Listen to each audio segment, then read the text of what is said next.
આ ન્યૂઝના પ્રાયોજક છે CSC બાલ વિદ્યાલયા।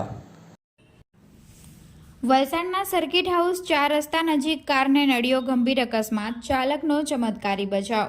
વલસાડના સર્કિટ હાઉસ 4 રસ્તા નજીક બનેલી અકસ્માતની ઘટનામાં સુરત ખાતે રહેતો યુવાન યશ ગોટે ઉંમર વર્ષ 26 પોતાને વોક્સવેગન વેન્ટો કાર નંબર GJ05RD 8765 લઈ દમણ ખાતે ગયો હતો અને દમણથી કોસ્ટલ હાઈવે માર્ગ ઉપર પરત વલસાડ સિટી થઈ હાઈવે પર જવા માટે નીકળ્યો હતો, જે દરમિયાન વલસાડના હલર તળાવને ક્રોસ કર્યા બાદ સર્કિટ હાઉસ નજીક પહોંચતા એકાએક ચાલકે સ્ટીયરિંગ પરનો કાબુ ગુમાવતા કાર રસ્તા ઉપર પલટી મારી હતી।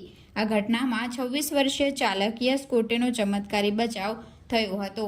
ઘટના બનતાની સાથે આસપાસના રાહદારીઓ ઘટના સ્થળે દોડી આવ્યા હતા અને ધક્કો મારી કારને સાઈડે કરી હતી। ત્યારબાદ અકસ્માતની ઘટના નિહાળવા મોટી સંખ્યામાં લોકટોળા ઉમટી પડ્યા હતા। વલસાડ સિટી પોલીસની ટીમ ઘટના સ્થળે દોડી આવી હતી અને ક્રેઇનની મદદ લઈ કારને સાઈડે કરાવી વાહન વ્યવહાર સામાન્ય કરાવ્યો હતો।